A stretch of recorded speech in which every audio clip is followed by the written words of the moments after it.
The chief astrologer placed his finger on his nose in wonder. A baby barely 10 days old opened its lips in speech.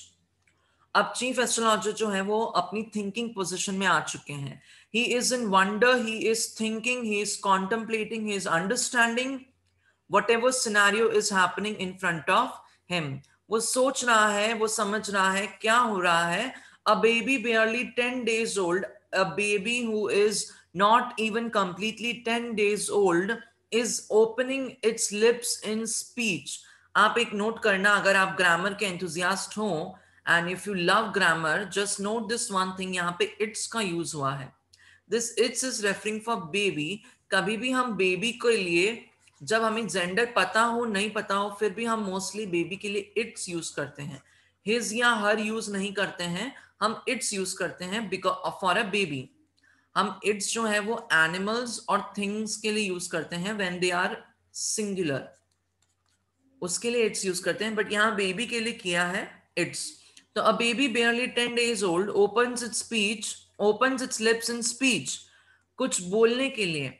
Squeaky means वो जो thin childish voice जो होती है, बच्चों की जो आवाज होती है एकदम पतली सी, that is a squeaky voice.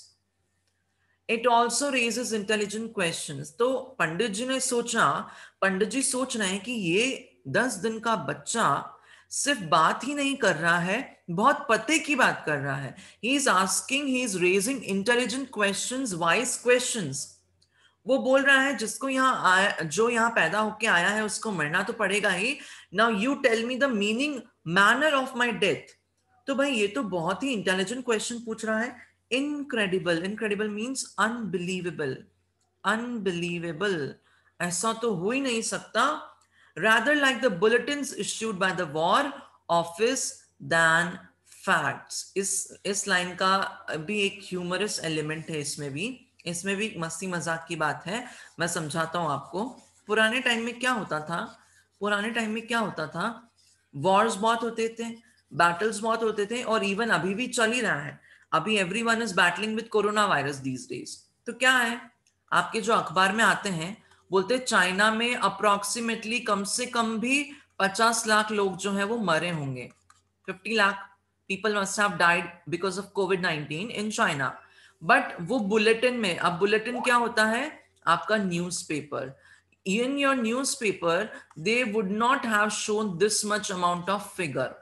उन्होंने 50 लाख का फिगर नहीं बताया है, वो कम बताते हैं so that people do not panic. वो 20 लाख बताएंगे, 30 लाख बताएंगे, हो सकता है 10 लाख ही बताएं. तो this is a fake figure and this is original figure. तो बहुत बार बुलेटिन में, बहुत बार न्यूज़पेपर्स में आपको नेगेटिव, फॉल्स, अनट्रू फिगर्स बताए जाते हैं, फेक फिगर्स बताए जाते हैं रादर देन फैक्ट्स. तो इन्होंने यहां पे क्या बोला है, इन्होंने यहां पे क्या बोला है, दैट ये बच्चा पते की बात बोल रहा है, फैक्ट्स की बात पूछ रहा है. He is asking about intelligent questions, incredible, rather like the bulletins issued by the war office. तो वैसे ही वॉर ऑफिस से बहुत बार फेक खबरें इश्यू होती थी, फेक न्यूज इंफॉर्मेशन पब्लिश होती थी. Bhagyashree, turn off your video. क्या होता था, the war office used to issue fake numbers of soldiers dying in the war. तो वो चीज गलत है. बट उसके ऑपोजिट में क्या है, फैक्ट्स, अनट्रू. अनट्रू इंफॉर्मेशन का ऑपोजिट क्या होता है, फैक्ट्स. फैक्ट्स मतलब ट्रू. तो ये बच्चा क्या बोल रहा है, फैक्ट्स बोल रहा है, ट्रुथ बोल रहा है. The chief astrologer took his finger off his nose and fixed his eyes upon the little prince. उसने अपने नोज से वो हाथ हटाई. वो पहले उसने फिंगर ऑन हिज नोज रखा था, वो सोच रहा था, वो थिंकिंग कर रहा था. अब उसने अपने थिंकिंग को हटाया, थिंकिंग पोजिशन को हटाया, और क्या बोला, the Prince was born in the hour of the bull. Bull मतलब बैल, बैल, सांड जिसको हम बोल सकते हैं, दैट इज बुल. बैल मतलब तो ऑक्स होता है, सांड इज द बुल. तो the Prince was born in the hour of bull, मतलब जो नक्षत्र या जो सितारे या जो कॉन्स्टलेशन अभी है वो बुल का था. And the bull and the tiger are enemies, bull और टाइगर मॉर्टल एनिमीज होते हैं। टाइगर हमेशा बुल को चेस करता रहता है, उसको मारता रहता है। Therefore, death comes from the tiger, he explained.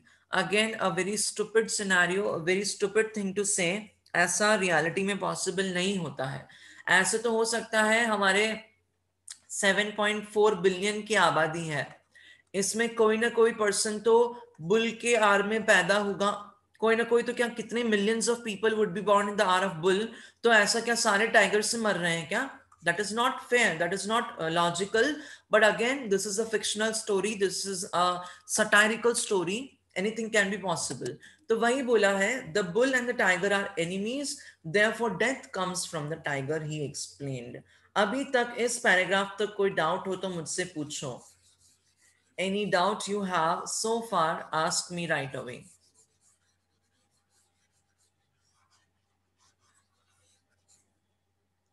No? Explain again the meaning of transfixed in stupefaction. Transfixed मतलब होता है making no movement. You are standing still. एक ये पॉइंट हो गया. Then there is stupefaction.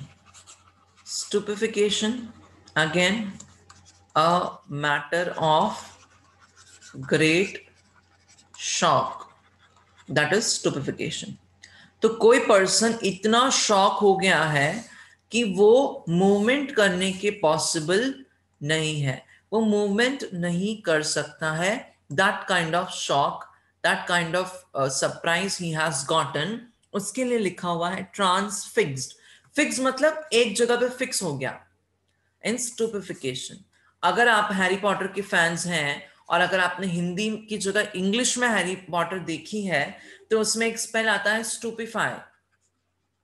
I don't know how many of you have seen it in English.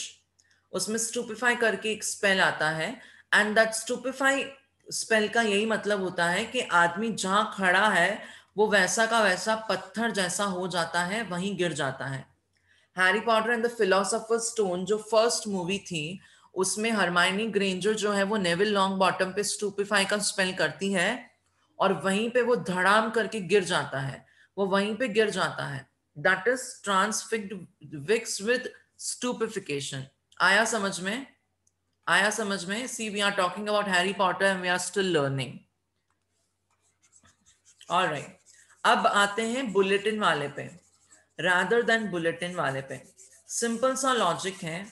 पुराने time पे क्या होता था, आजकल तो प्रेस जो है वो ज्यादा से ज्यादा क्या बोलते हैं, ट्रांसपेरेंट बनने की कोशिश करती है। आई don't know how much of it is true, but पुराने टाइम पे वॉर ऑफिस होते थे, वॉर ऑफिस होते थे। चलो ये वॉर ऑफिस है, हम इमेज इमेज के थ्रू समझते हैं, दिस इज वॉर ऑफिस। यहां पर कितने सोल्जर्स जिंदा हैं और कितने सोल्जर्स मर गए, ये पता होता है वॉर ऑफिस वालों को। हो सकता है बॉर्डर पे युद्ध हुआ, 100 सोल्जर्स ने भाग लिया, उसमें से 20 soldiers pass away, 80 are surviving, right?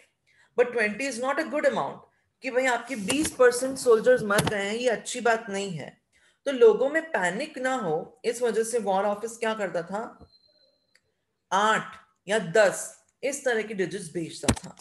तो this is completely false, this is completely untrue, right?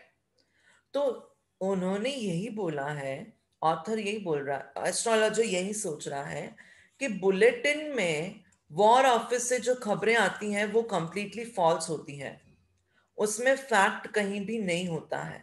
But ये बच्चा तो बहुत ज्यादा फैक्चुअल बातें कर रहा है, वो यूनिवर्सल फैक्ट की बातें कर रहा है। और यूनिवर्सल फैक्ट क्या है, कि जो एक बार बर्थ लेके आया है उसको अपनी डेथ भी अचीव करनी होगी। अब समझ में आया ये? This is clear now? The Tiger King is talking about universal rules, universal facts, as opposed to the facts which are published in the War Office bulletin, War Office newspapers. यहां तक और कोई डाउट है मुझसे पूछो, यहां तक कोई भी डाउट नहीं होना चाहिए, ही एक्सप्लेन्ड तक। बढ़े आगे। अब लास्ट पैराग्राफ पढ़ लेते हैं। You may think that crown prince Jangjang Bahadur was thrown into a quake. Quake मतलब क्या होता है? Earthquake. Now what is earthquake? Earth मतलब तो हमारा ग्राउंड, ग्राउंड, एंड क्वेक मतलब शेक,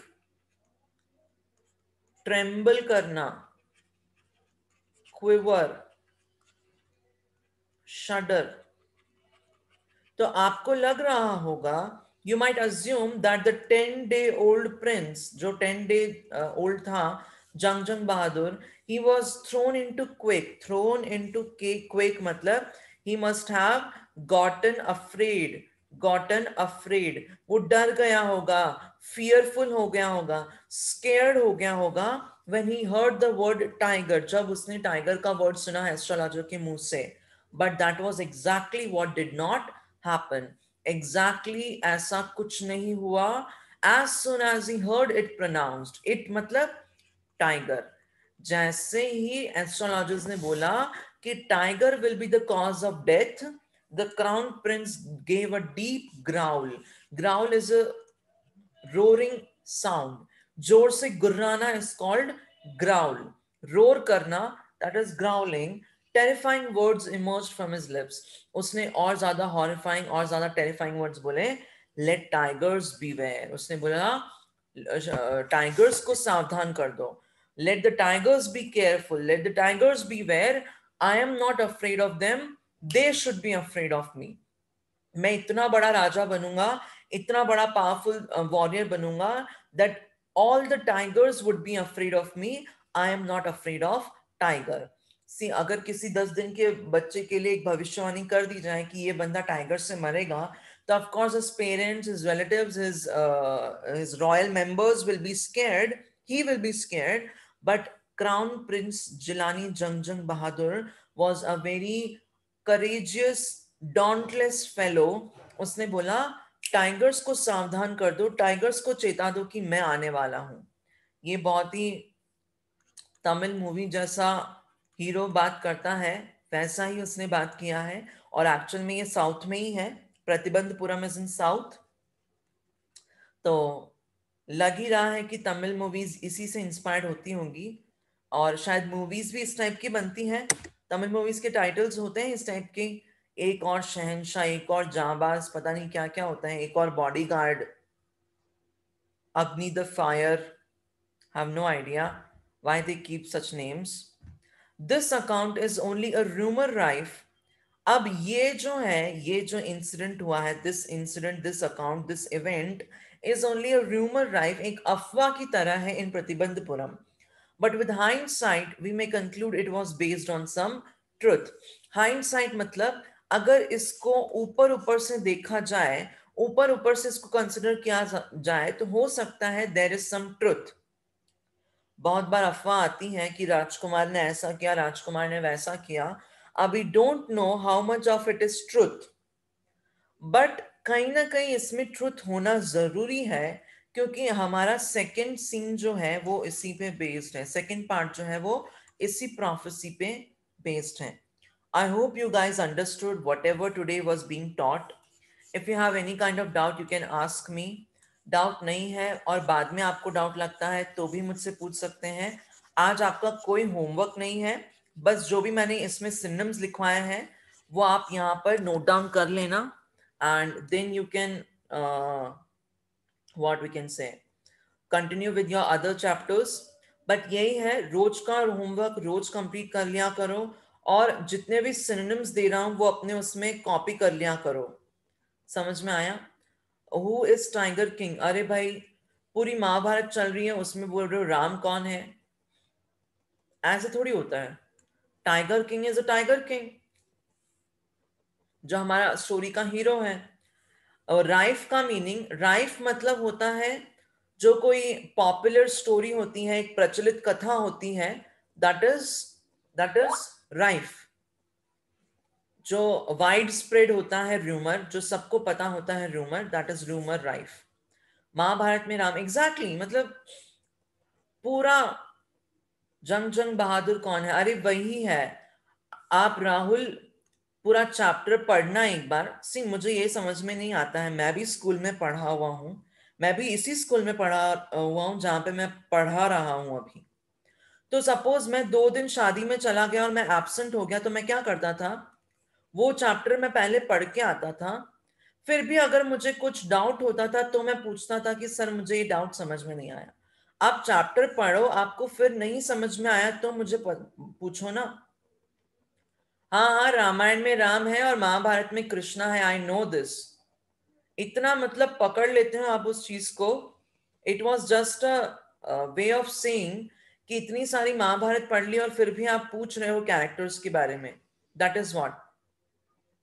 रामायण और महाभारत चालू हो गई, वो कब की हो चुकी हैं चालू, और हमारी लाइफ में तो चल ही रही है इतने सालों से। यस। और एक और इम्पॉर्टेंट बात मुझे करनी थी आप लोगों से।